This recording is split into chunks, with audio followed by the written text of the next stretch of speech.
কুল্লু নাফসিন যায়িকাতুল মাউত, প্রত্যেক প্রাণীকে মৃত্যুর স্বাদ গ্রহণ করতে হবে। কথাটা কার? আল্লাহ রাব্বুল আলামিন যখন ডাক দিবেন চলে যেতে হবে। কে চেয়ারম্যান, কে মেম্বার, কে হুজুর, কে গুজুর, কে মুফতি, কে মুহাদ্দিস, কে মাওলানা, কে জালেম, এগুলো দেখা হবে না। যখন মালাকুল মাউত চলে আসবে, জানটা নিয়ে চলে যাবে, সন্তান কাঁদতে থাকবে পাশে, ওই কান্নাই আজরাইলের মন গলবে না, পৃথিবীর কেউ ডাকতে পারবে না। আপনার এখানেই তো মেডিকেল কলেজ। কয়েকদিন আগের একটা ঘটনা দেখেছিলাম, লিফটের মধ্যে একটা মানুষ পড়ে মরে পচে গিয়েছে। তারপরে গন্ধ বের হইলে বুঝেছে যে এই নষ্ট লিফটের মধ্যে একটা মানুষ আটকে আছে। আপনাদের মনে আছে? মনে না থাকলেও আমার আছে। লিফটটাই উঠেছে, মাঝ পথে যে লিফটটা নষ্ট হয়ে গেছে। ওই হাসপাতাল কর্তৃপক্ষ চিন্তাও করে না এই লিফটের মধ্যে মানুষ আটকা পড়লো নাকি পড়লো না। যেই মানুষটা তিনি ছিলেন একজন মুক্তিযোদ্ধা, এই মুক্তিযোদ্ধা মানুষটা ওই লিফটের মধ্যে মারা গেল, কেউ খোঁজ নিল না। পৃথিবীর মানুষ এতটাই নিষ্ঠুর, আপনি মারা যাওয়ার পরে আপনার এই দুনিয়ায় চলার জন্য টাকার দরকার, পয়সার দরকার, কেউ দিবে না। খাবারের দরকার, কেউ দিতে চাইবে না। কিন্তু যেদিন মারা যাবেন ওই দিন আপনার কাফনের অভাব হয় না, ওই দিন আপনার লাশ দেখতে যারা আসে তাদের জন্য খাওয়ার অভাব হয় না, ওই দিন আপনার কবর দেওয়ার জন্য লোকজনের অভাব হয় না, ওই দিন আপনার শেষ বিদায় করানোর জন্য কোনো মানুষের অভাব কি হয়? কথা কয় না, অভাব হয়? ওরে মরলে ভাইয়েরা আমার, আগামীতে আবারও দেখা হবে, কথা হবে। সেই পর্যন্ত যেহেতু সময় খুবই দ্রুত চলে গেছে, 11টা বেজে গেছে, তাইলে তো আমি টাইম 2 মিনিট 3 মিনিট ওভার করে ফেলেছি। আগামীতে আবারও দেখা হওয়ার প্রত্যাশা নিয়ে আজকের মতো এখানেই। আমার কথার মধ্যে যদি ভুল থাকে সেটা আমার অজ্ঞতা, আমার মূর্খতা, আমার ব্যর্থতা, আল্লাহ যেন আমাকে ক্ষমা করেন। ভালো যদি কিছু বলে থাকি সেটা আল্লাহ রাব্বুল আলামিন তৌফিক দিয়েছেন, শুকরিয়া তার। আর আমার চেয়ারম্যান সাহেবের মনে হয় ছোটখাটো একটা প্রশ্ন আমার উত্তর দেন একটু। আপনারা সারা বাংলাদেশে হুজুর নাম করা হুজুর কত? মোবাইলে দেখলাম যে 5 জনের 5 রকম মত এই নামাজে। আপনারা হুজুর, আপনাদের পিছনে হাজার হাজার লোক নামাজ পড়ে, আপনাদের মধ্যে 12 রকম মত কেন? এটা একজন বললো, প্রথম যে লোক বক্তব্য দিলে আলহামদুলিল্লাহ না পড়লে তার পিছনে দাঁড়ায় নামাজ হবে না। আচ্ছা, মানে এখন মূল প্রশ্ন হলো আমাদের মত এত বেশি কেন? এইটা এত মত বক্তব্য দিচ্ছেন, হ্যাঁ সব শুনলাম, আমাদের মধ্যে দ্বিধাবন্ধ পাড়াইকে দিচ্ছেন তো আপনারা। একজন বললো যে নামাজ হবে না, আচ্ছা আদৌ হবে না, আচ্ছা, তিনি খুব নাম করা উচিত, 5 জনের মধ্যে তিনি প্রথম। আচ্ছা, 2 জন বললো আদৌ নামাজ হবে না, পিছনে আরামদের সুরা যদি না পড়ে।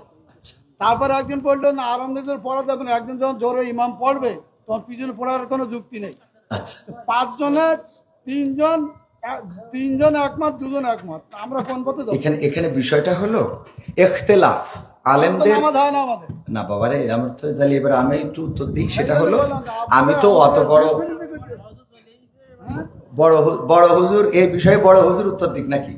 আমি শুধু এতটুকু বলি, সেটা হলো ইখতিলাফটা আলেমদের, এই ইখতিলাফ এটা এখন শুধু না, বিশ্বনবী সাল্লাল্লাহু আলাইহি সাল্লামের সাহাবীদের যুগেও ইখতিলাফ ছিল। এটা মত পার্থক্য থাকবে। আপনি একজন চেয়ারম্যান, বাংলাদেশে অসংখ্য চেয়ারম্যান আছে না নাই? তো সব চেয়ারম্যান কি একই সুরে কথা বলে? বলেন। ইসলামের মধ্যে ভেদাভেদ হবে কেন? চেয়ারম্যানই করে একদিনই, যার ইসলাম একদিনই। চেয়ারম্যান আর ইসলামের মধ্যে আপনারা তো বুঝাইতে পারবেন না। আমি যদি বলি, যেমন আপনি একজন আলহাজ মানুষ, দেখেন আপনি সব বাদ দেন, ইসলামের বেসিক কিছু নিয়ম আছে। ইসলামের কোনো সম্পর্ক নেই। আচ্ছা, ইসলামের তো আপনি হজটা করেছেন, তাই না? হজ করেছেন না? আমি যে প্রশ্নটা আপনার কলা বেগান আর 600 লোক আছে, আপনি সঠিকভাবে উত্তর সঠিকটা আপনি তো উত্তরের আগেই তো বকর করতেছেন। আমার উত্তরটা দিতে দেন, আমার কথা তো বলতে দেবেন। তা বলতে না দিলে আমি কি করে বুঝাবো? ফালতু কথা বলিছেন, বলো খবরদার। ল্যাঙ্গুয়েজ সোজা করেন না, সোজা করে দেবো কিন্তু একদম বলেন। ল্যাঙ্গুয়েজ সোজা করে বলেন। আমি বলছি আমার কথা তো বলতে দেবেন। ল্যাঙ্গুয়েজ সোজা করে দেবো কিন্তু একদম। বিয়াদব লোক কম না, ভগর করতে আমি খাবার দেবো, একটা চোখ মুখ বাসটা করে দেবো কিন্তু একদম। আমি প্রশ্ন করলাম যে একজন লোক বলছে যে আলহামদুলিল্লাহ নামাজ পড় না, শুরু না বললে নামাজ হবে না, ফালতু করতেছি। আমি বলছি আমার উত্তরটা কোন জায়গায় কি বলতে জানিস ভাই পোকাতে না কি লেগে পড়ে জানিস ভাই হাট বেয়াদব কম লেগা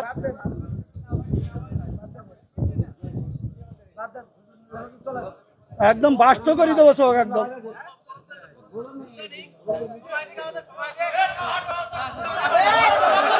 এই চুপ করে আমাকে।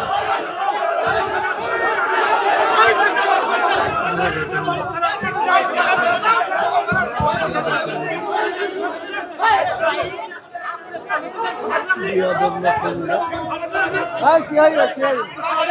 হ্যাঁ? হ্যাঁ? আমার বড় বড় উত্তর না দিয়ে এই, কে রে? এই, কে রে?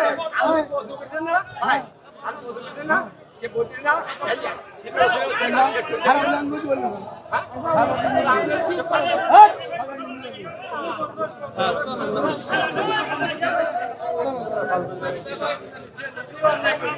এই, খারাপ কথা বলবি না। কি বলছিস ভাই?